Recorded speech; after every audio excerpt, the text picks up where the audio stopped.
السلام علیکم ورحمۃ اللہ وبرکاتہ. درود پاک صلی اللہ علیہ سیدنا سفینا مولانا محمد المالک وسلم. صلو علیہ صلاۃ و سلام علیک یا رسول اللہ صلی اللہ تعالی علیہ وآلہ وسلم. ایک بار اور حصول برکت کے لیے پڑھ لیجیے. اللہم صلی علی سیدنا سفینا مولانا محمد المالک وسلم. صلو علیہ صلاۃ و سلام علیک یا رسول اللہ صلی اللہ تعالی علیہ وآلہ وسلم. نعت پاک کا بچے صدا سماعت فرمائیں.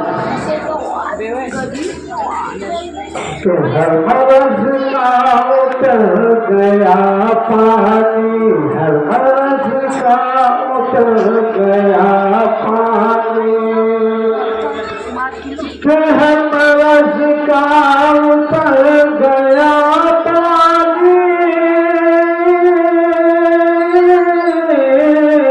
ہر مرض کا اتر گیا پانی. میں نے زمزم کا جب پیا پانی، میں نے زمزم کا جب پیا پانی، ہر مرض کا اتر گیا پانی. دیکھ کر حسن مصطفی کو، دیکھ کر حسن مصطفی کو، دیکھ کر حسن مصطفی کو، دیکھ کر حسن مصطفی کو،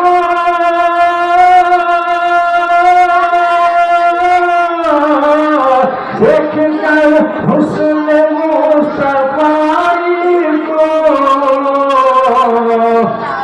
چاند کے منہ میں آ گیا پانی، چاند کے منہ میں آ گیا پانی، چاند کے منہ میں آ گیا پانی. چاند تلوے کو دیکھ کر بولا، چاند تلوے کو چوم کر بولا، چاند تلوے کو چوم کر بولا،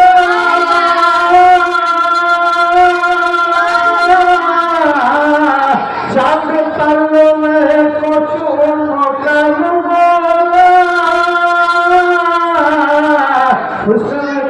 حسن کا مجھ پہ چڑھ گیا پانی، حسن کا مجھ پہ چڑھ گیا پانی، حسن کا مجھ پہ چڑھ گیا پانی. میں نے زمزم کا جب پیا پانی. اور آخر سے سماعت فرمائیں. کہ میرے خاصا کا حکم سنتے ہی، میرے خاصا کا حکم سنتے ہی، میرے خاصا کا حکم سنتے ہی، میرے خاصا کا حکم سنتے ہی،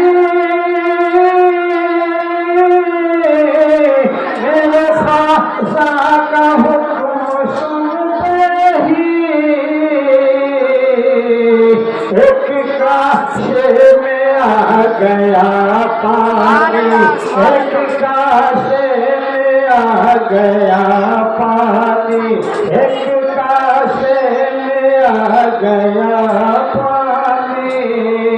میں نے زمزم کا جب پیا پانی.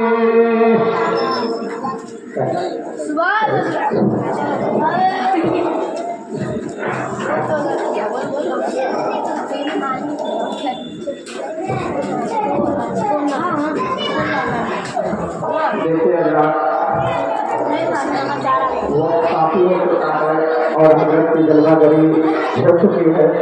بس آپ ہی حضرات کی دیری ہے اگر آپ تمام حضرات اپنی ضروریات سے فارغ ہو چکے ہیں تو میری گزارش ہے کہ جلد سے جلد ذکر حسین میں آنے کی کوشش کریں اور اپنی نیکیوں میں اضافہ فرمائیں. بس 5 منٹ کے بعد حضرت کو کرسی خطابت پر بیٹھا دیا جائے گا. آپ تمام حضرات کو بار بار اعلانات کے ذریعے سے بتایا جاتا ہے کہ آپ حضرات جلدی آنے کی کوشش نہیں کرتے ہیں. آپ حضرات جتنا جلدی آئیں گے اتنا ہی جلدی پروگرام شروع کر دیا جائے گا اور اتنا ہی جلدی پروگرام کو ختم کر دیا جائے گا. آپ حضرات خود ہی تاخیر کر کے آتے ہیں. دیکھیے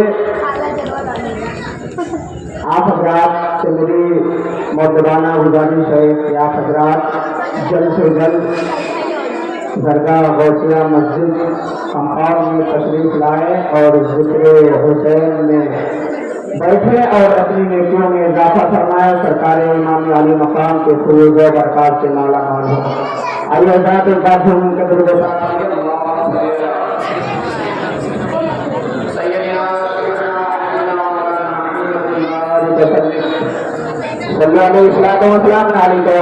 اللہ علیہ وسلم.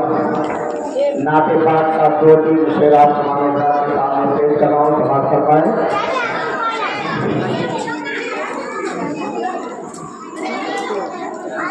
ایک روز مدینہ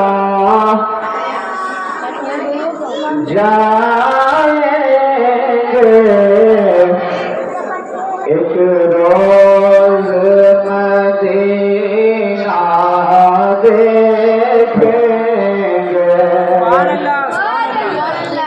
ایک روز مدینہ جائیں گے, ایک روز مدینہ دیکھیں گے, ایک روز مدینہ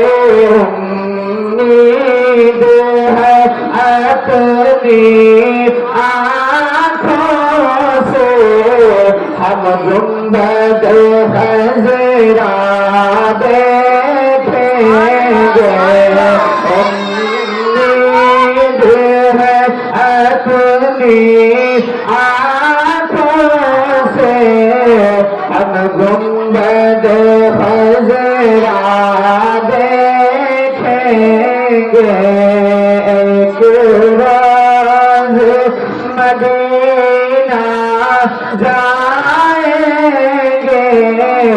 ایک روز مدینہ دیکھیں گے. اور وہ بھی شعر سناتا ہے, بہت ہی پیارا شعر ہے کہ کہتے ہیں تمہاری کوٹیاں میں سرکار کا بچپن گزرا ہے, کہتے ہیں تمہاری کوٹیاں میں سرکار کا بچپن گزرا ہے, کہتے ہیں تمہاری کوٹیاں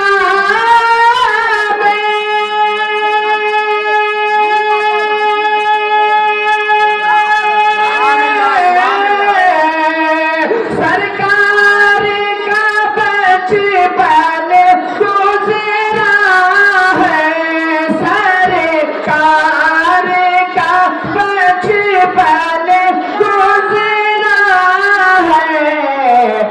ایک روز تمہاری ٹوٹیاں کو، ایک روز تمہاری ٹوٹیاں کو اے تائی حلیمہ دیکھیں گے، تمہاری ٹوٹیاں کو اے تائی حلیمہ دیکھیں گے۔ ارے احسان ہے جس کا سجدوں پر سجدوں کو بچایا ہے جس نے، مطلب کہ سبحان اللہ، احسان ہے جس کا سجدوں پر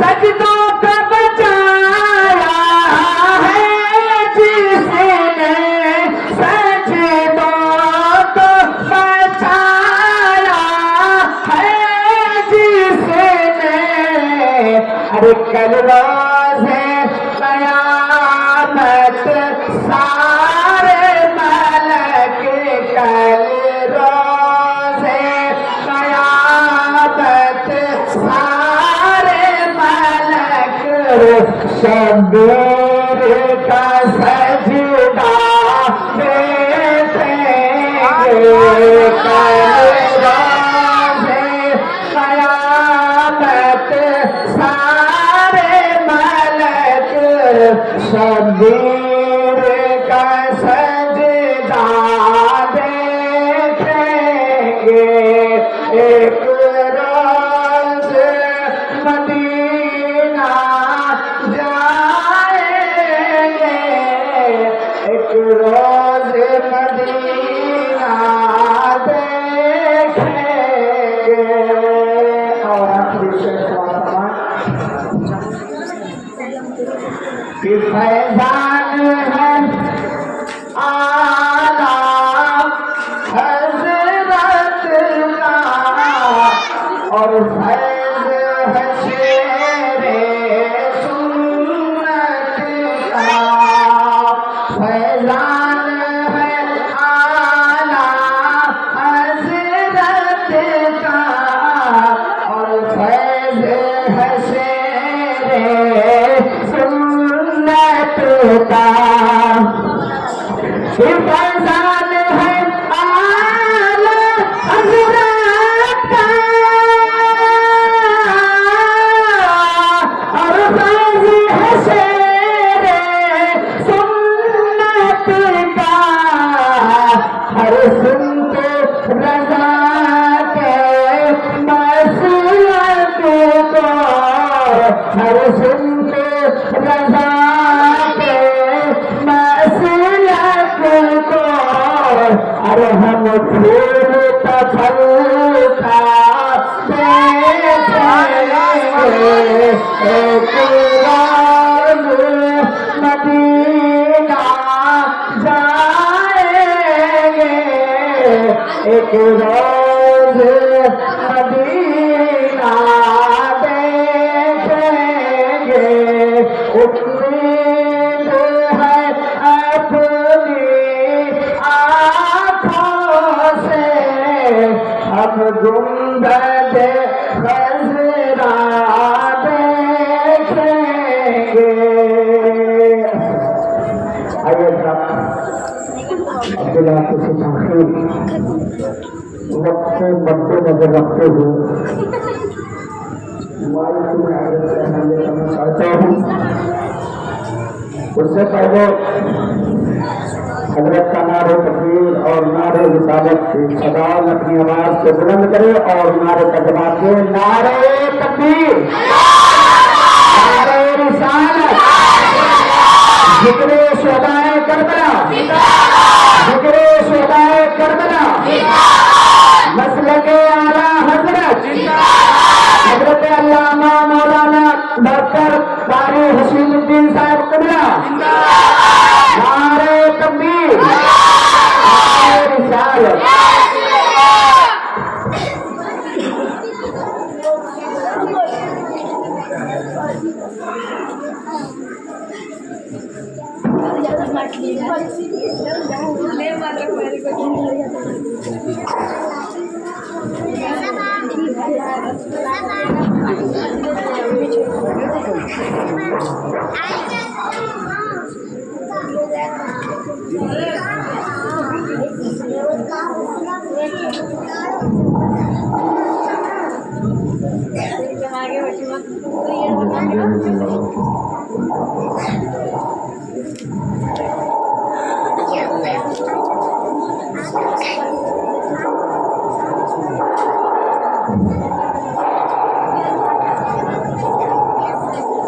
تو معزز سامعین کرام، پردے میں بیٹھ کر سننے والی خواتین اسلام، السلام علیکم ورحمۃ اللہ وبرکاتہ۔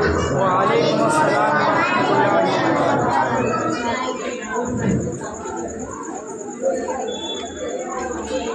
ورحمۃ اللہ الحمد للہ رب العالمین والعاقبۃ للمتقین، والصلاة والسلام على سید المرسلین وعلى آلہ واصحابہ اجمعین، اما بعد، اعوذ باللہ من الشیطان الرجیم، بسم اللہ الرحمن الرحیم، یا ایھا النبی حسبک اللہ ومن اتبعک من المؤمنین۔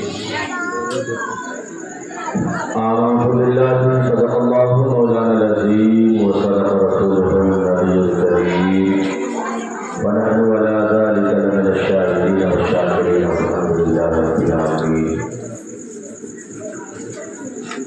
حضرات محترم، جو حضرات ادھر ادھر بیٹھے ہیں، کھڑے ہیں، ان سے میری گزارش ہے کہ آپ حضرات محفل پاک کے اس نورانی شامیانہ دریافت آ کر کے بیٹھیں۔ دور سے کھڑے ہو کر بیٹھ کر سننا اور ہے، اور محفل پاک میں بیٹھنا اور ہے۔ یہاں آپ بیٹھیں گے، یہاں جو رحمت و انوار کی بارشیں ہوں گی اس میں آپ نہائیں گے، اور یہاں ذاکرین امام حسین میں آپ کا نام بھی شمار ہوگا۔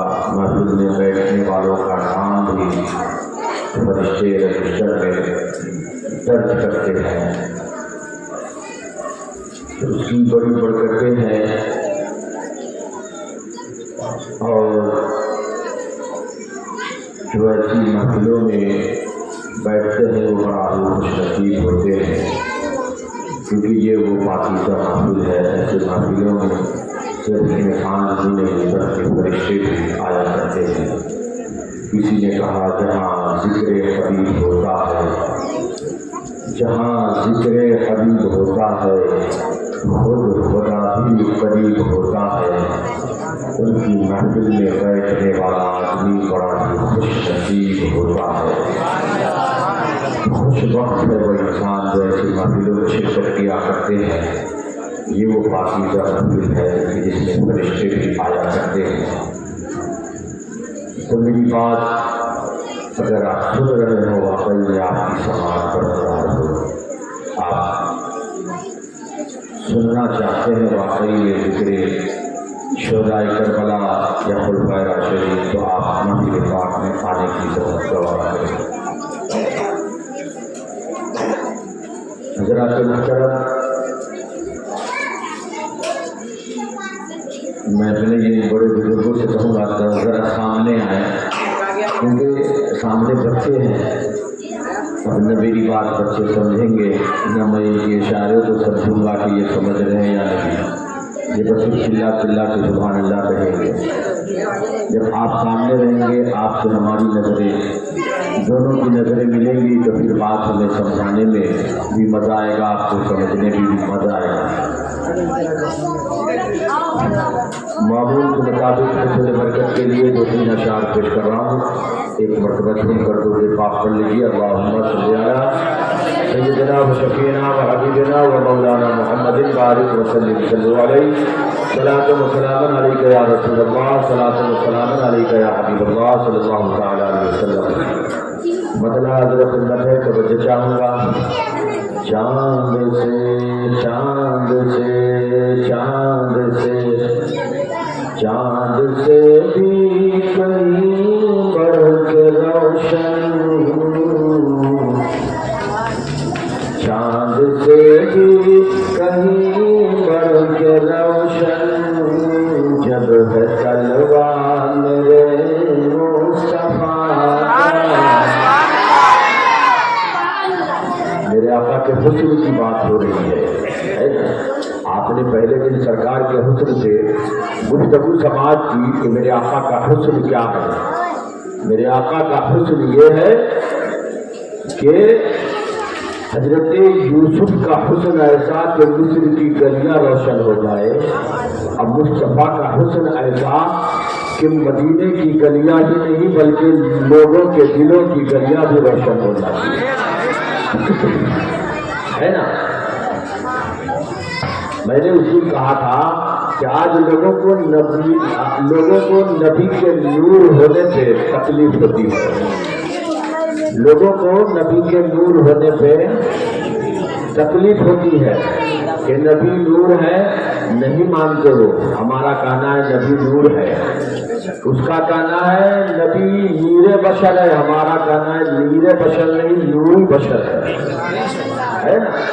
ہمارا کہنا ہے نبی نور بشر ہے، لیکن جب ان سے پوچھیے جو نبی کے نور ہونے کا انکار کرتے ہیں، ان سے پوچھیے کہ تم جب مدینہ لکھتے ہو تو مدینہ کے ساتھ کیا لکھتے ہو، تو آج بھی وہ جب مدینہ اپنے کاغذوں پہ، اپنی تختیوں پہ، اپنی کاپیوں پہ لکھتے ہیں تو مدینہ منورہ لکھتے ہیں۔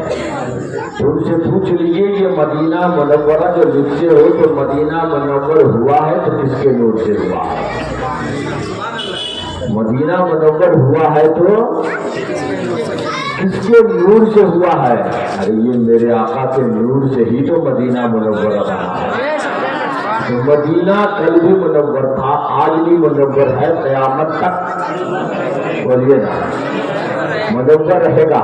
تم مدینہ کو منور مانتے ہو، جس کے نور سے ہوا اسے نور نہیں مانتے، یہ کہاں کا انصاف ہے؟ تو آپ آقا کا حسن اپنے چہرے میں، کیونکہ ہم نے تو دیکھا نہیں ہے، جنہوں نے دیکھا ہے ان کے قول کو، ان کی باتوں کو سنا ہے، کتابوں میں پڑھا کہ آقا کے حسن کا عالم یہ تھا، ہے نا؟ آقا کے حسن کا عالم یہ تھا۔ ام المؤمنین خدیجہ الکبریٰ کہتی ہیں ابھی جب نعت پڑھتا ہوں تو کچھ لوگوں کو نعت نبی سے بھی تکلیف ہوتی ہے کہ یہ سنی نعت کہاں سے لے کر آئے ہیں۔ انہیں کہہ دیجئے کہ جتنی پرانی تاریخ انسانوں کی ہے اس سے پرانی تاریخ نعت مصطفیٰ کی ہے۔ ام المؤمنین حضرت عائشہ صدیقہ نے سرکار کا نعت لکھنا شروع کیا۔ کیا لکھا؟ کیا کہا؟ کہا اے چاند، اے چاند، اے چاند تو رات کو چمکتا ہے، میرا چاند وہ ہے جو ہمیشہ چمکتا ہے، میرا چاند ہمیشہ چمکتا ہے، تو صرف رات کو چمکتا، میرا چاند دن اور رات کو چمکتا ہے۔ سرکار نے سنا، سرکار نے فرمایا عائشہ تم شاعرہ کب سے ہو گئی ہو؟ حضرت عائشہ عرض کرتی ہے آقا جب سے آپ کا جلوہ دیکھا ہوں شعر و سخن کہنے آ گیا، شعر و شاعری کہنے آ گیا ہے۔ جتنی پرانی تاریخ انسانیت کی ہے اتنی پرانی تاریخ نعت مصطفیٰ کی بھی ہے۔ تو شاعر حسن مصطفیٰ کو کہتا ہے، اپنے شعر میں کیسے کہتا ہے ذرا سماعت کیجیے۔ چاند سے چاند سے چاند سے بھی کہیں بڑھ کے روشن جب ہے طلوع میرے مصطفیٰ کا، یعنی مصطفیٰ کا طلوع چاند سے زیادہ روشن ہے تو پھر چہرے کا عالم کیا ہوگا؟ چاند سے بھی کہیں بڑھ کے روشن جب ہے طلوع میرے مصطفیٰ کا، جب ہے طلوع میرے مصطفیٰ کا، سوچئے سوچئے سوچئے آپ ہی کیسا ہوگا، سوچئے آپ ہی کیسا ہوگا، پھر وہ چہرہ میرے مصطفیٰ کا، سوچئے آپ ہی کیسا ہوگا، پھر وہ چہرہ میرے مصطفیٰ کا۔ اور آج جن کا ذکر ہم کریں گے حضرت فاروق اعظم کی، ان کی بارگاہ میں خراج عقیدت پیش کرتے ہوئے شاعر کہتا ہے کہ قتل کرنے کو آئے تھے لیکن ان کا چہرہ جو دیکھا عمر نے، قتل کرنے کو آئے تھے لیکن ان کا چہرہ جو دیکھا عمر نے، ہاں ان کا چہرہ جو دیکھا عمر نے، تو کیا ہوا؟ مسکراتے مسکراتے ہوئے پڑھ لیا ہے، مسکراتے ہوئے پڑھ لیا ہے، خود ہی کلمہ میرے مصطفیٰ کا، مسکراتے ہوئے پڑھ لیا ہے، خود ہی کلمہ میرے مصطفیٰ کا۔ اور یہاں ہم سب اعلیٰ حضرت کے ماننے والے ہیں، ہم سب اعلیٰ حضرت کے ماننے والے ہیں۔ اعلیٰ حضرت اپنے وقت کے پکے عاشق رسول کا نام ہے۔ اعلیٰ حضرت کا ایک شعر ہے، حاجیو آؤ شہنشاہ کا روضہ دیکھو، کعبہ تو دیکھ چکے کعبے کا کعبہ دیکھو، بس یہ کعبہ تو دیکھ چکے کعبے کا کعبہ دیکھو۔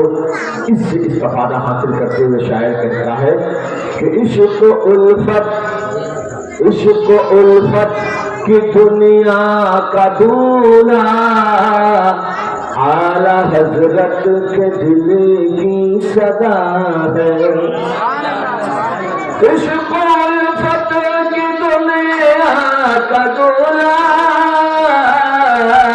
اعلیٰ حضرت کے دل کی صدا ہے، اعلیٰ حضرت کے دل کی صدا ہے، کیا جس کو کہتے ہیں جس کو کہتے ہیں جس کو کہتے ہیں کعبے کا کعبہ، جس کو کہتے ہیں کعبے کا کعبہ، وہ ہے روضہ میرے مصطفیٰ کا، جس کو کہتے ہیں کعبے کا کعبہ، وہ ہے روضہ میرے مصطفیٰ کا، سوچئے آپ ہی کیسا ہوگا، پھر وہ چہرہ چاند سے بھی کہیں بڑھ کے روشن جب ہے طلوع۔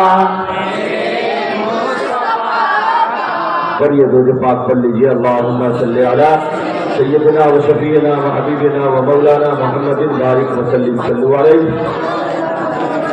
صلاۃ و سلام علیک یا رسول اللہ، صلاۃ و سلام علیک یا حبیب اللہ صلی اللہ تعالیٰ علیہ وسلم۔ حسب معمول مرتبہ اور نبی اور آل نبی پر جھوم جھوم کر پڑھ لیجیے، صلی اللہ علیہ نبی المی وآلہ صلی اللہ علیہ وسلم، صلاۃ و سلام علیک یا رسول اللہ، صلاۃ و سلام علیک یا حبیب اللہ صلی اللہ تعالیٰ علیہ وسلم۔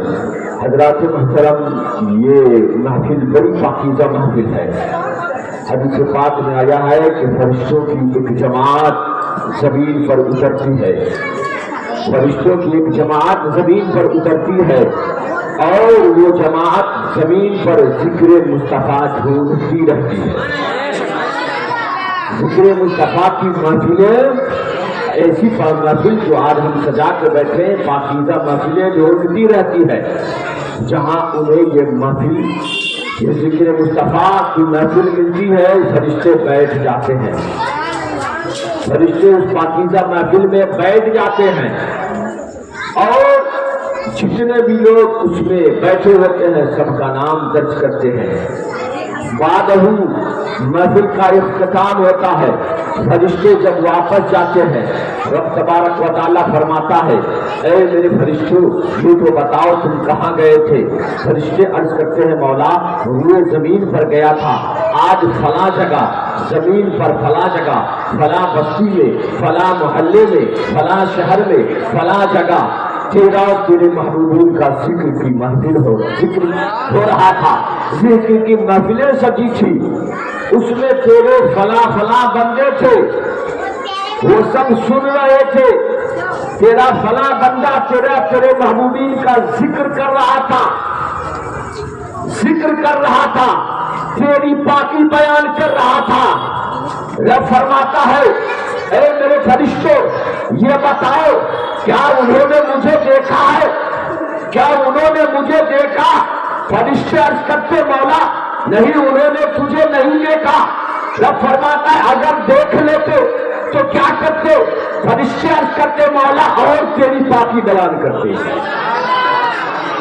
اور تیری پاکی بیان کرتے۔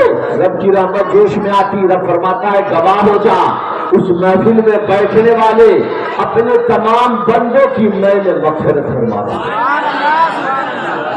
یہ وہ پاکیزہ محفل ہے جس میں بیٹھنے سے مغفرت ہوتی ہے نا، جس میں بیٹھنے سے مغفرت ہوتی ہے۔ تو خوش نصیب ہے، خوش بخت ہے وہ انسان جو ایسی محفلوں میں شرکت کرتے ہیں۔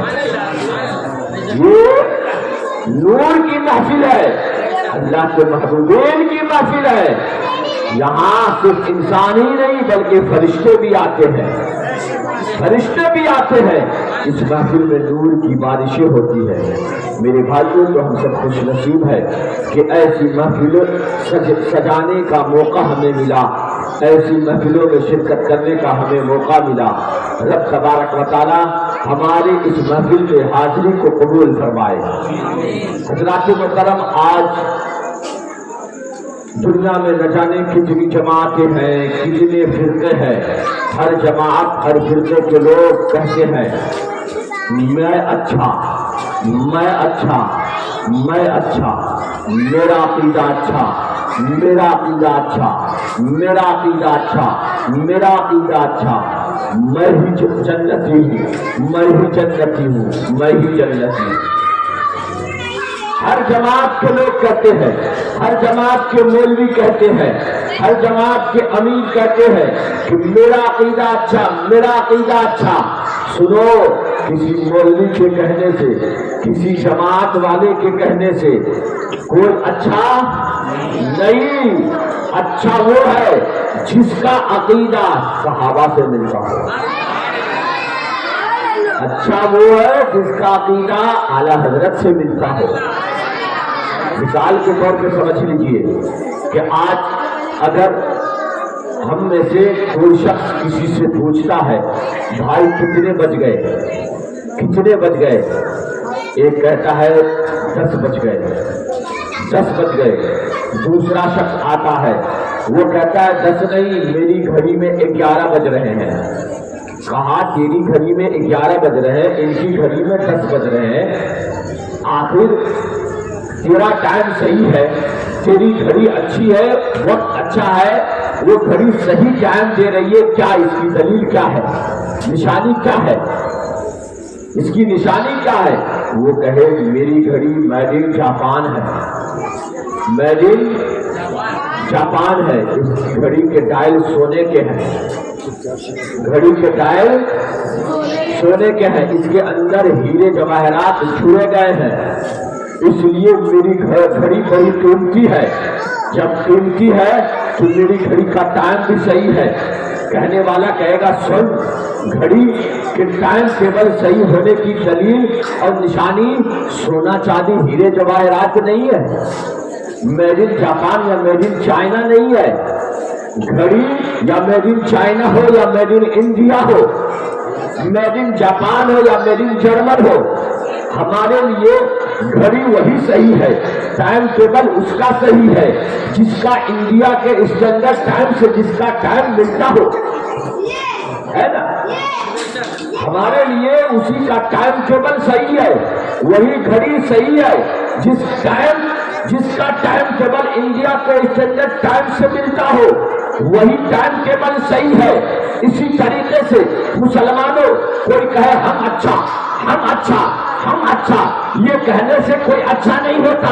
عقیدہ اسی کا اچھا ہے جس کا عقیدہ اعلیٰ حضرت سے ملتا ہو، عقیدہ اسی کا اچھا ہے جس کا عقیدہ مخدوم سمنا سے ملتا ہو، عقیدہ اسی کا اچھا ہے جس کا عقیدہ مخدوم بہادی سے ملتا ہو، عقیدہ اسی کا اچھا ہے جس کا عقیدہ مخدوم مہدی سے ملتا ہو، عقیدہ اسی کا اچھا ہے جس کا عقیدہ محبوب الہی سے ملتا ہو، عقیدہ اسی کا اچھا جس کا عقیدہ خواجہ نظام الدین اولیاء سے ملتا ہو، عقیدہ اسی کا اچھا جس کا عقیدہ بابا فرید سے ملتا ہو، عقیدہ اسی کا اچھا جس کا عقیدہ قطب الدین بختیار کاکڑ سے ملتا ہو، عقیدہ اسی کا اچھا جس کا عقیدہ غریب نواز سے ملتا ہو، عقیدہ اسی کا اچھا جس کا عقیدہ غوث اعظم سے ملتا ہو، عقیدہ اسی کا اچھا جس کا عقیدہ تمام صحابہ سے ملتا ہو، عقیدہ اسی کا اچھا جس کا عقیدہ مولا علی سے ملتا ہو، عقیدہ اسی کا اچھا جس کا عقیدہ عثمان غنی سے ملتا ہو، عقیدہ اسی کا اچھا جس کا عقیدہ فاروق اعظم سے ملتا ہو، اور عقیدہ اسی کا اچھا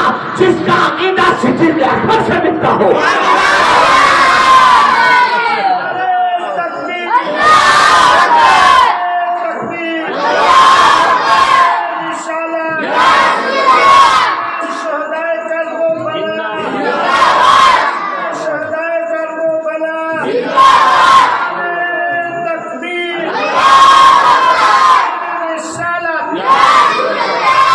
عقیدہ اسی کا اچھا جس کا عقیدہ صدیق اکبر سے ملتا ہو، صحابہ سے ملتا ہو، سلف صالحین سے ملتا ہو.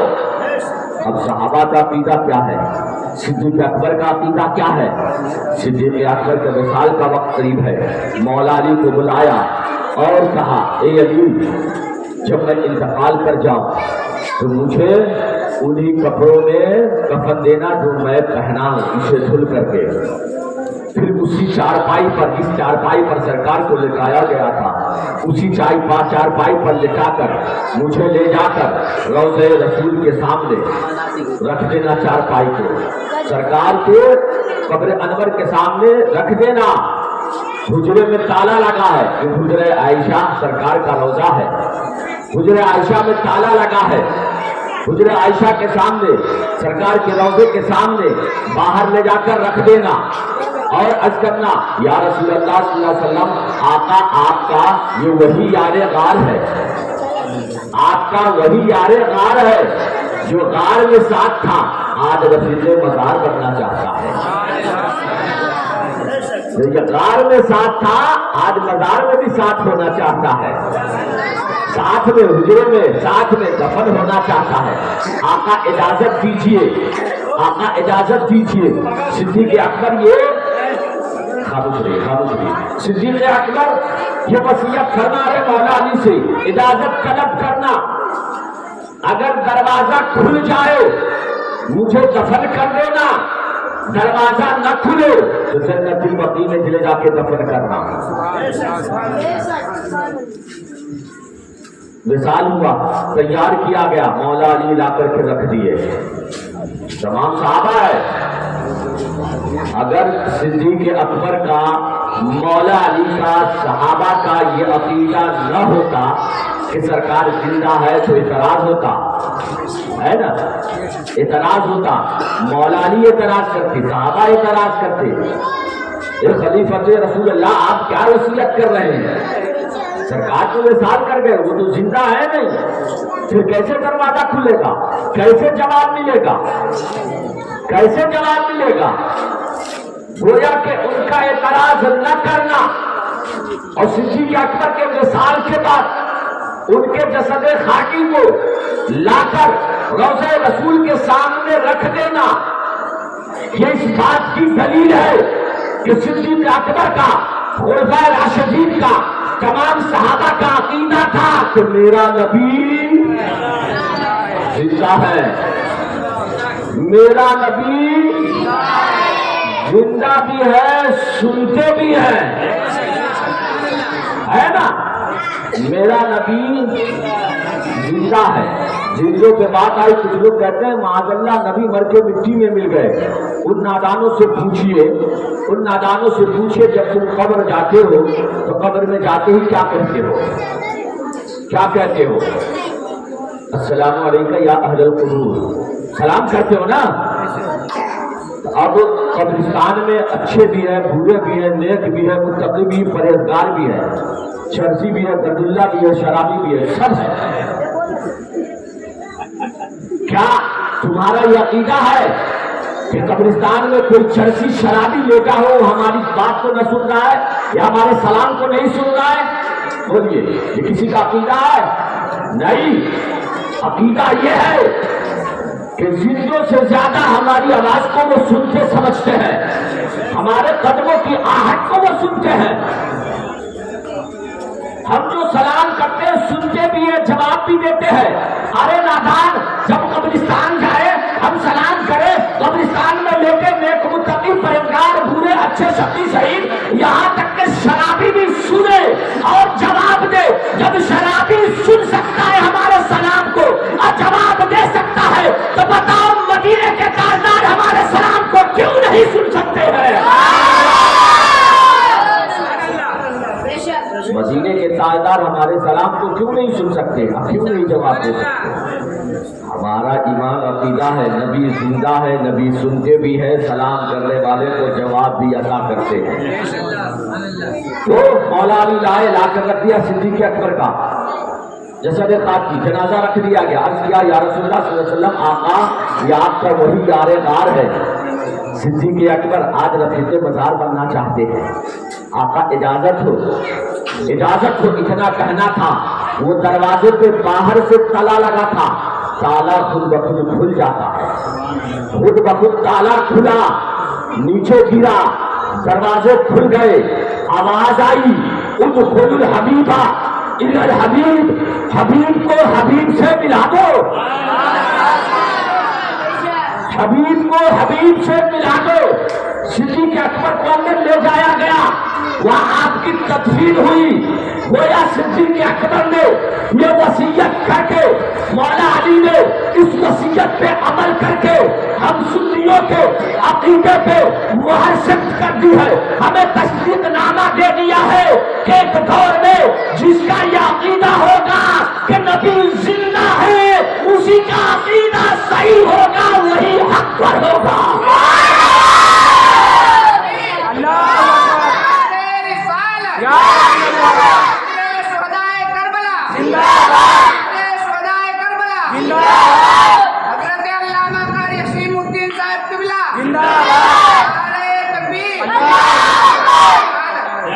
وہی حق پر ہوگا۔ تو حق پر وہ ہے، عقیدہ اس کا درست ہے جس کا عقیدہ صدیق اکبر سے ملتا ہو، ہے نا، فاروق اعظم سے ملتا ہو، عثمان غنی سے ملتا ہو، مولا علی سے ملتا ہو۔ الحمدللہ ہم اہل سنت والجماعت وہ ہے جن کا عقیدہ ان نفوس قدسیہ سے ملتا ہے یا نہیں؟ ہماری حقانیت کی یہ دلیل ہے، ہماری حقانیت کی دلیل ہے کہ ہمارا عقیدہ ان نفوس قدسیہ سے ملتا ہے۔ حضرات محترم، آج ہم سب خلیفہ دو حضرت فاروق اعظم کی بارگاہ میں خراج عقیدت پیش کرنے کے لیے جمع ہوئے ہیں۔ میں نے خطبے کے بعد جس آیت مبارکہ کی تلاوت کرنے کا شرف حاصل کیا، ارشاد ربانیہ یا ایھا النبی حسبک اللہ ومن اتبعک من المؤمنین، جب فرماتا ہے اے محبوب، اے نبی، بے شک اللہ اور مومنین آپ کے لیے کافی ہے، بے شک اللہ اور مومنین آپ کے لیے کافی ہے۔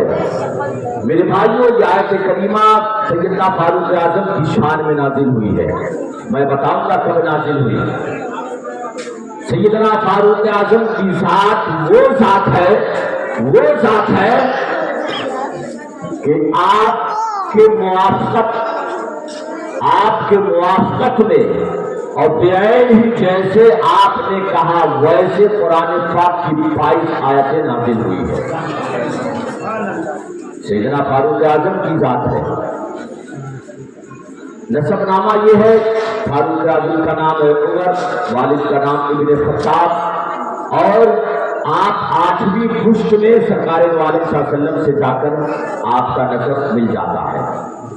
سیدنا فاروق اعظم کا نسب سرکار کے نسب میں 8ویں پشت میں جا کر کے سرکار سے مل جاتا ہے، اور سرکار کے والد گرامی حضرت عبداللہ کو پکڑیں گے تو 9ویں پشت ملتا ہے، 9ویں پشت ہوتا ہے، 9ویں پشت میں جا کر کے آپ کا نسب سرکار سے ملتا ہے۔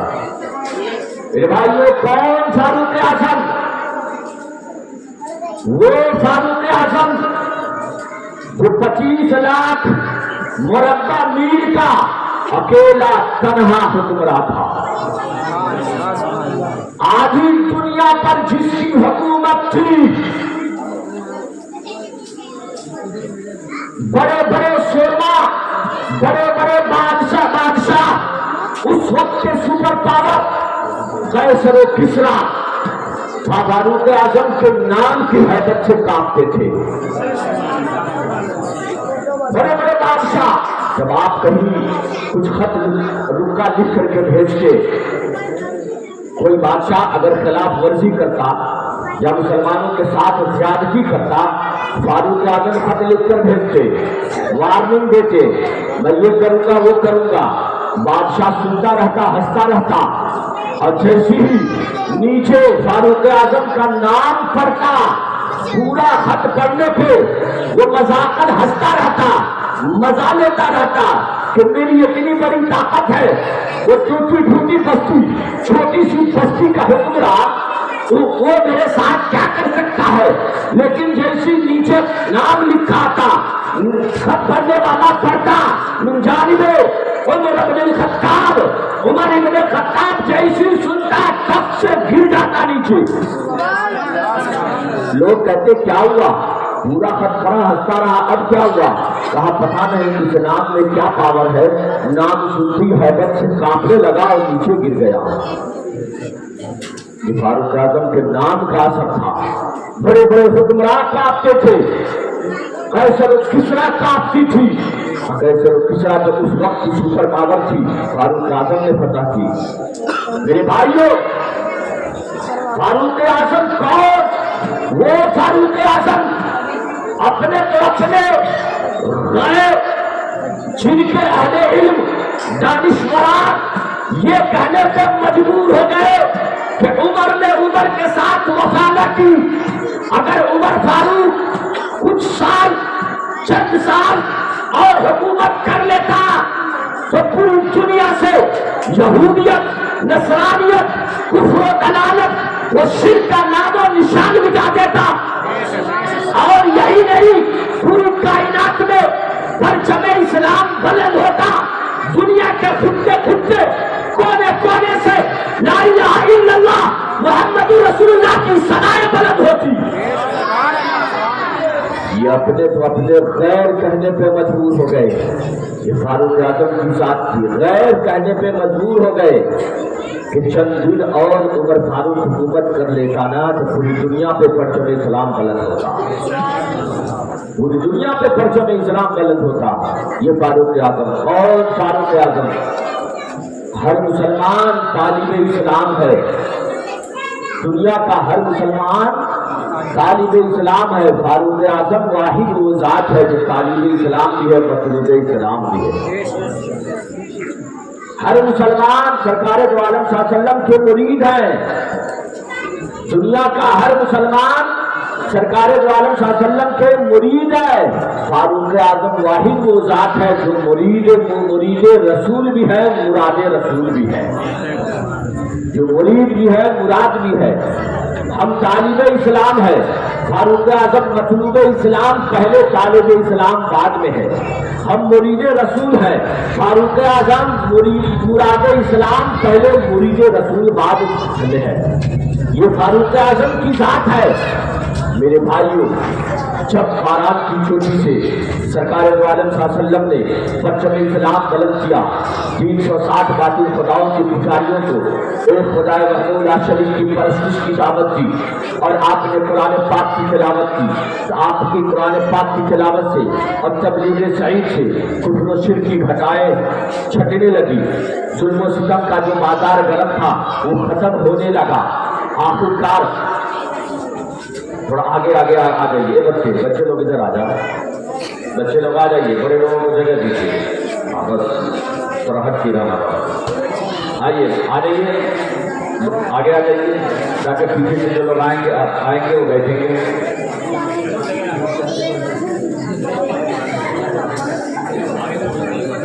اور یہ درود پاک پڑھ لیجیے. اللہم صلی علی سیدنا سیدنا و حبیبنا مولانا محمد بارک وسلم صلی علیہ صلاۃ و سلام علیک یا رسول اللہ، صلاۃ و سلام علیک یا حبیب اللہ صلی اللہ تعالی علیہ وسلم. میرے بھائیوں، سرکار دو عالم صلی اللہ علیہ وسلم نے جب پرچم اسلام بلند کیا، آپ کی تبلیغ سعید سے کفر و شرک کی سیاہی دھلنے لگی. ہر طرف پرچم اسلام بلند ہو گیا. حق و صداقت کی بلندی کو دیکھ کر کفار و مشرکین جلنے بھولنے لگے اور مسلمانوں پر ظلم و ستم کا بازار گرم کر دیا. مسلمانوں پر ظلم و ستم کرنا شروع کر دیا. یہاں تک کہ سرکار دو عالم صلی اللہ علیہ وسلم کے ساتھ بھی اپنی شفاعت قلبی کا اظہار شروع کر دیا.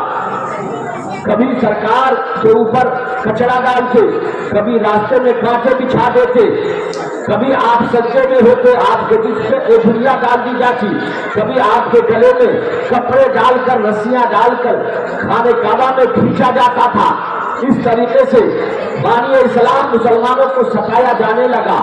نگاہ نبوت نے اسلام کی آبیاری کے لیے دیکھا کہ اب کسی جوان مرد کی ضرورت ہے، اب کسی جوان مرد کی ضرورت ہے، ایسے شخص کی ضرورت ہے جو کہ اصل و رسوخ والا ہو، سیاست میں مقام رکھتا ہو، بہادر ہو، طاقت والا ہو، سیاست میں بھی مقام رکھتا ہو. فاروق اعظم دور جاہلیت میں ایمان لانے سے پہلے بھی بڑے اصل و رسوخ والے تھے، اور آپ مکہ کے سفیر تھے. مکہ کے سفیر کا کسی اور ملک سے لین دین کا جو معاملہ ہوتا ہے، جسے آج کے دور میں کہیے بدیش منتری، فاروق اعظم اس منصب پہ اس وقت فائز تھے. جو بھی لین دین کا معاملہ ہوتا تھا فاروق اعظم طے کیا کرتے تھے. اور 17 لوگ پڑھے لکھے تھے اس دور میں، جن میں پڑھے اور لکھے اور بھی پڑھے تھے، لیکن لکھنا ہر کوئی نہیں جانتا تھا. صرف 17 لوگ تھے جو پڑھائی کے ساتھ ساتھ لکھنا بھی جانتے تھے. ان 17 میں فاروق اعظم کا بھی نام تھا، صدیق اکبر کا بھی نام تھا، فاروق اعظم کا بھی نام تھا ان 17 لوگوں میں. اسی لیے اور فصاحت و بلاغت پہ ناز تھا آپ کو. بڑی فصیح و بلیغ انداز میں لوگوں سے باتیں کیا کرتے تھے. فاروق اعظم کو آج کوئی یہ نہیں کہہ سکتا کہ فاروق اعظم کسی طاقت سے ڈر کر کے یا دولت کی لالچ میں یا کرسی کی لالچ میں آپ نے اسلام قبول کیا. نہیں، کیونکہ اس وقت تو آپ منصب کے فائل تھے، سفیر تھے، کرسی آپ کے ہاتھ میں تھی. طاقت کی بات کریں، فاروق اعظم اتنے بہادر تھے کہ عرفات اور مینا کے قریب ہونے کے بیچ میں عکازہ ایک جگہ ہے. اس جگہ اس دور میں کشتیاں لڑی جاتی تھی. جس جگہ پہ کشتیاں لڑی جاتی اس جگہ کا 8 سال تک اس جگہ پہ فاروق اعظم نے کشتیاں لڑی اور چیمپئن شپ آپ نے حاصل کی. جب تک آپ اس میدان میں عکازہ میں کشتی لڑتے رہے، کوئی مائی کے لال میں اتنی طاقت نہ ہوا کہ فاروق اعظم کو ہرا سکے. اتنی طاقت نہیں. اب طاقت کا عالم یہ ہے کہ 8 سال تک آپ چیمپئن شپ آپ کو حاصل تھی، تو پتا چلا نہ آپ دولت سے متاثر ہوئے، نہ کرسی سے متاثر ہوئے، نہ طاقت سے متاثر ہوئے، کیونکہ یہ ساری چیزیں آپ کے پاس تھی. آپ کے پاس تھی، پھر آپ اسلام قبول کیے، کیسے؟ سرکار نے دیکھا اسلام کی آبیاری کے لیے کسی جوان مرد کی ضرورت ہے، کسی اصل و رسوخ والے کی ضرورت ہے، کسی ایسے شخص کی ضرورت ہے جو بہادر ہو، جو سیاست میں مقام رکھتا ہو۔ صحابہ نے عرض کیا یا رسول اللہ دعا کی جائے، دعا کی جائے۔ خاموش رہے، اتنے قریب بیٹھ گئے کہ ڈسٹرب ہو رہا ہے۔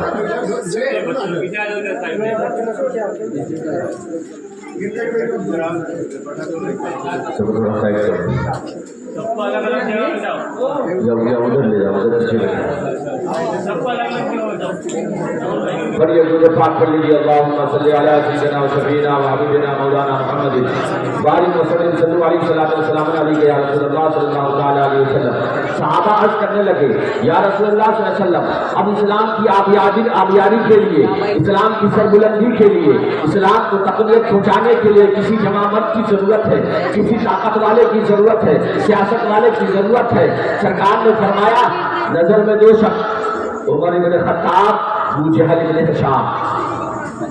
ابو جہل بن ہشام، سرکار نے فرمایا اے میرے صحابہ دعا کرو کہ عمر بن خطاب ایمان لے آئے، کیونکہ عمر بن خطاب یہ قریش کی ریڑھ کی ہڈی ہے، قریش کی ریڑھ کی ہڈی ہے۔ اگر یہ اسلام میں داخل ہو جاتے ہیں، ایمان لے آتے ہیں، تو قریش کی چھت گر جائے گی، اسلام کا چھت بلند ہو جائے گا، اسلام کو تقویت مل جائے گی۔ صحابہ نے اچھا آقا آپ ہی کر سکتے ہیں، آپ دعا فرمائے۔ جیسی صحابہ کا کہنا تھا، سرکار نے جو ید اللہ والے گورے گورے ہاتھ اٹھائے، آسمان کی طرف بلند کیا اور دعا کیا، اللہم اعز الاسلام بعمر بن الخطاب، اے اللہ عمر کے ذریعے اسلام کو عزت دیتے، اسلام کو طاقت دیتے، اسلام کو قوت دیتے، اسلام کو سربلندی دیتے۔ ادھر دعا کرنا تھا، ادھر سبب پیدا ہونے لگے۔ سرکار نے دعا فرمائی، عمر کے دل میں کھلبلی مچنے لگا۔ اب دعا رنگ لانا شروع کر دیا، خیالات آنے لگے عمر کے دل میں، کیا کہ نہ جانے یہ کون سا دین ہے، محمد رسول اللہ صلی اللہ علیہ وسلم یہ کون سا دین لے کر آئے ہیں کہ جس دین میں لوگ داخل ہوتے جاتے ہیں اور ان پہ ہم کتنا بھی انہیں منع کرتے ہیں، جتنا بھی ہم انہیں مارتے پیٹتے ہیں، وہ تمام مار پیٹ کو اور اذیت کو برداشت کرتے ہوئے لا الہ الا اللہ کی صدائیں بلند کرتے ہیں۔ انہیں ہم گرم ریت پہ لٹا دیتے ہیں اور کانٹے والی چھڑی سے مارتے ہیں، لیکن بجائے اس کے کہ وہ اسلام سے پھر جائے، وہ عہد کو کاٹتا ہے۔ اس طریقے سے ظلم و ستم کا نشانہ بنانا کیا یہ انصاف ہے؟ حالانکہ ہم جتنا ان مسلمانوں کو مارتے پیٹتے ہیں، ان کا ایمان اتنا ہی مضبوط ہوتا جاتا ہے، اتنا ہی مضبوط ہوتا جاتا ہے۔ ابھی یہ سوچو بچار کر رہے تھے کہ آخر اسلام پھیلنے سے رکے گا تو کیسے رکے گا؟ دل میں خیال آیا کیوں نہ کلمہ پڑھانے والے کا کام ہی تمام کر دیا جائے، نہ کوئی کلمہ پڑھانے والا رہے گا نہ کوئی کلمہ پڑھے گا۔ یہ سوچو بچار کر رہے تھے کہ ابو جہل بھی آ گیا خود مارنے کے لیے، ابو جہل بھی آ گیا۔ ابو جہل کہنے لگا اے عمر تم تو ہمارے سفیر ہو، لیکن ایک بات ہے، وہ بات کیا ہے؟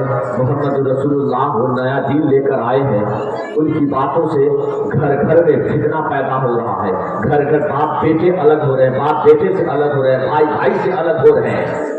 حالانکہ میرے مصطفیٰ فتنہ پیدا کرنے کے لیے، فتنہ کو دور کرنے کے لیے آئے تھے، لیکن وہ اپنے حساب سے کہہ رہے تھے کہ ہمارے خداؤں کی برائی ہو رہی ہے، ہمارا جو دین ہے لوگ اس سے پھرتے جا رہے ہیں، نوجوان نئی نسلیں ان کی طرف مائل ہوتے جا رہے ہیں، اور قریب اگر یہی حال رہا تو ہمارے خداؤں کا، ہمارے مذہب کا نام و نشان نہیں رہے گا، کچھ کرو کچھ کرو۔ اب عمر کو دیکھیے، عمر پکے ہیں، عمر پکے ہیں، حالانکہ سفارت کے منصب پہ فائز ہے، چاہتے تھے کسی کو بھی حکم دیتے تم جاؤ تم یہ کام کرو، تم محمد رسول اللہ کو روکو، لیکن عمر نے یہ نہیں کہا، بلکہ کہا جب یہ کام مذہب کے لیے ہے، ہمارے مذہب کے لیے ہے، تو یہ کام میں خود کروں گا، میں خود کروں گا۔ ابو جہل نے اتنا پیر مارا، اتنا چڑھایا کہ فاروق اعظم عمر، حضرت عمر کی آنکھیں سرخ ہو گئی غصے میں، ننگی تلوار اٹھائے، سو ہوئی تلوار لیے چل دیے۔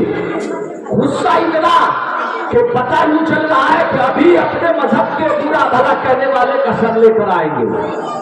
غصے میں چل پڑے کہ آپ اپنے خداؤں کو برا بھلا کہنے والے کا سر لے کر آؤں گا، لیکن عمر کو معلوم نہیں تھا کہ نگاہ نبوت نے عمر کا انتخاب کر چکا تھا۔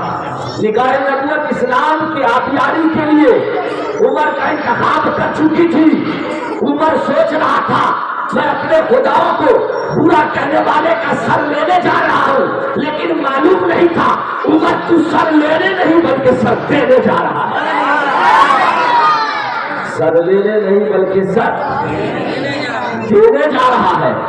عمر گئے، جا رہا ہے غصے میں، راستے میں حضرت نعیم بھی کہا جاتا ہے، نعیم بھی کہا جاتا ہے، حضرت نعیم بن عبداللہ سے ملاقات ہوئی۔ ضعیف العمر صحابی تھے، اسلام لا چکے تھے، لیکن سب جو بھی اسلام لائے تھے نا سب اپنے ایمان کو چھپا کر کے رکھے تھے، کلمہ پڑھ چکے تھے، چھپ چھپ کر سرکار سے ملتے تھے۔ انہوں نے دیکھا ہاتھوں میں ننگی تلوار، ایک ہاتھ میں تھوڑا لیے، بغل میں خنجر، کمر میں خنجر لٹکائے ہوئے، جوش میں غصے میں آنکھیں سرخ، تلواریں لہراتے ہوئے جا رہے ہیں۔ پوچھا عمر کیا بات ہے، کہاں کا ارادہ ہے؟ کہا آج میں اپنے خداؤں کو برا بھلا کہنے والے کا سر لینے جا رہا ہوں، اس نئے دین کا خاتمہ کرنے کے لیے جا رہا ہوں۔ حضرت نعیم کہتے ہیں تم ایسا نہیں کر سکتے۔ عمر نے کہا عمر کی تلوار کی کاٹ کو سے کون واقف نہیں؟ کیا ان کے کسی غلام میں اتنی طاقت ہے کہ عمر کی تلوار کا مقابلہ کر لے؟ حالانکہ عمر سے 3 دن پہلے حضرت امیر حمزہ بھی ایمان لا چکے تھے، وہ بھی بہت بڑے بہادر تھے، انہیں بھی اسد اللہ کا لقب دیا گیا تھا، اللہ کا شیر انہیں بھی کہا جاتا تھا، بہت بڑے بہادر تھے۔ اگر طاقت کی بات، بہادری کی بات ہوتی تو حضرت امیر حمزہ کم نہیں تھے، کفار و مشرکین کے جھگڑے توڑنے والے تھے، جھگڑے توڑ دیتے۔ بات تھی کہ کوئی ایسا شخص اسلام میں آئے جو سیاست میں مہارت رکھتا ہو، سیاست میں مقام رکھتا ہو، اور وہ فاروق اعظم کی ذات تھی، عمر کی ذات تھی۔ اس لیے سرکار نے دعا کی۔ عمر نے کہا کیا ان کے غلاموں میں اتنی طاقت ہے کہ میری تلوار کا مقابلہ کر سکے؟ حضرت نعیم کہتے ہیں ایسا تم نہیں کر سکتے۔ کہا کیوں نہیں کر سکتے؟ کہا اس لیے تو ان کے ساتھ ان کا خدا ہے۔ یہ 360 خداؤں کے علاوہ بھی کوئی خدا ہے؟ کہا ہاں ان 360 خداؤں کے علاوہ بھی خدا ہے۔ کہا کون ہے، کہاں رہتا ہے؟ کہا یہی جاننا ہے نہ، جا اپنے بہن کے گھر جا، تمہاری بہن ام جمیل بنت خطاب اور تمہارا بہنوئی حضرت سعید دونوں مسلمان ہو چکے۔ ایمان لا چکے، میرے گھر میں اسلام پہنچ گیا۔ کہاں اب بجائے ادھر جانے کے پلٹ پڑے، بہن کی طرف پلٹ پڑے، دروازے کے قریب گئے، اندر سے قرآن پڑھنے کی آواز آ رہی تھی۔ کان لگایا تو کیا پڑھ رہے ہیں؟ دیکھا ہاں کچھ پڑھ رہے ہیں، وہی نیا دین کا کوئی چیز جو کتاب ہے یا جو حکم ہے وہی پڑھ رہے ہیں۔ حضرت عمر نے دروازے پہ دستک دی، اندر سے بہن نے کہا کون؟ عمر ابن خطاب۔ حضرت خباب رضی اللہ تعالیٰ قرآن کی تعلیم درس دے رہے تھے، قرآن کی تعلیم دے رہے تھے، قرآن سکھا رہے تھے، جو بھی آیتیں جو بھی صورت نازل ہوئی، بعض روایت میں سورہ طٰہٰ اور بعض روایت میں سورہ حدید کی آیتیں پڑھا رہے تھے، سکھا رہے تھے۔ جیسی حضرت خباب نے سنا فوراً ان کی بہن نے قرآن کے اوراق کو چھپا دیا، حضرت خباب جا کر چھپ گئے۔ بہن نے دروازہ کھولا، عمر اندر داخل ہوئے، پوچھا کیا پڑھ رہے تھے؟ بہن نے کہا قرآن کی تلاوت کر رہے تھے۔ کہا اچھا معلوم پڑتا ہے نئے دین کو تم لوگ قبول کر چکے ہیں، اپنے پرانے مذہب کو چھوڑ چکے۔ اچھا ایسا کرو یہ نئے دین سے پھر جاؤ، اپنے پرانے مذہب کی طرف لوٹ آؤ، ایسا کرو۔ بہن نے کہا بھائی کسے اپنے روب اور دبدبے کا دھونس دکھاتے ہو؟ ارے جس ماں کا دودھ تو نے پیا ہے اسی ماں کا دودھ میں نے بھی پیا ہے۔